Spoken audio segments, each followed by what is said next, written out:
ब्राह्मण तो सब बनना चाहते हैं, लेकिन ब्राह्मण का नाम सुन करके ही आग सबके दिया सलाई लगती है शरीर में। आप ऐसे नहीं हैं, लेकिन फिर भी ब्राह्मण की बुराई करने वाला कम नहीं है, बहुत मिलता है। और यह हमारा दुर्भाग्य है। जैसे शब्द से विष्णु शब्द बनाए, उसी शब्द से ब्राह्मण शब्द बनाए। विष्णु ऊपर के लोगों का मालिक है, तो ब्राह्मण धरती के लोक का मालिक है। आप पूर्वजों के निमित्त 1,00,000 धर्मशाला बना देना, लेकिन जब तक उसके निमित्त आप ब्राह्मण को भोजन नहीं कराओगे, तब तक उसको तृप्ति नहीं मिलती। 2 रुपए की पूड़ी खा करके लाखों का आशीर्वाद 1 मिनट में दे। समाज में इसका आदर होना चाहिए।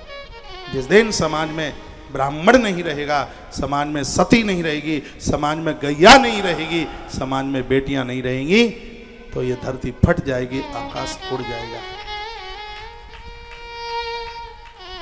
ब्राह्मण को बचाना बहुत ज्यादा जरूरी है। तुलसी वृक्ष न जानियो, गाय न समझो ढोर, ब्राह्मण मनुज न होता है, ये तीनों नंद किशोर। मुझे कोई सज्जन बोल रहे थे आप ब्राह्मण की इतनी बड़ाई करते हैं, तो फिर और लोग तो तुम्हारी कथा में ही नहीं आएंगे। मैंने कहा ब्राह्मणों की बड़ाई करूंगा तभी तो ये लोग ज्यादा कथा में आएंगे। मैं तो नहीं करता, मुझे डर लगता है कि कहीं ये सेठ लोग ना आए। मैंने कहा इन सेठों को ही तो सुधारना है, इन्हीं को ही तो बताना है कि इनका आशीर्वाद ले लो। इनके आशीर्वाद में बहुत कुछ छिपा हुआ है। दशरथ राजा बहुत बड़ी संभ्रांतता थी, लेकिन घर के दिए के लिए दिया जले, उसके लिए गुरुदेव वशिष्ठ के चरणों में जाके गिरते हैं और वो साधु आशीर्वाद देता है, धरो धीर हुई है सुत जाति।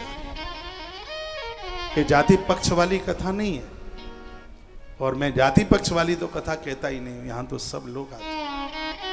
ये धरती पर क्षत्रिय नहीं होगा तो समाज की सुरक्षा कैसे होगी? इस धरती पर क्षत्रिय का होना बहुत ज्यादा जरूरी है, समाज सुरक्षित तब ही रहेगा। इस धरती पर वैश्य का होना बहुत ज्यादा जरूरी है, नहीं तो यहाँ का वाणिज्य नहीं बढ़ेगा, यहाँ की इकोनॉमी नहीं बढ़ेगी। ये धरती पर कनिष्ठ वर्ण का होना बहुत ज्यादा जरूरी है, नहीं तो देश की प्रगति रुक जाएगी, निर्माण नहीं होगा। ये धरती पर ब्राह्मण का होना बहुत ज्यादा जरूरी है, नहीं तो अज्ञान तांडव नृत्य करेगा। ब्राह्मण शिक्षक होता है, क्षत्रिय रक्षक होता है, वैश्य पोषक होता है, और कनिष्ठ सेवक होता है।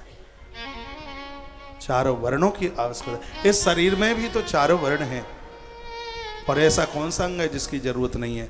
ये ब्राह्मण है, ये क्षत्रिय है, ये वैश्य है, और ये कनिष्ठ वर्ण है। चारों वर्ण है इसमें। जीवन तो ऐसा होना चाहिए, पाँव में कांटा लगे तो आंख में आंसू आए। चारों वर्णों में से यदि किसी को भी कोई कष्ट है, तो हमारे नेत्रों में आंसू आने चाहिए। एक दूसरे का आदर मान अपना मानते हुए देश को आगे बढ़ाया जाए, तो देश की तरक्की क्यों नहीं होगी?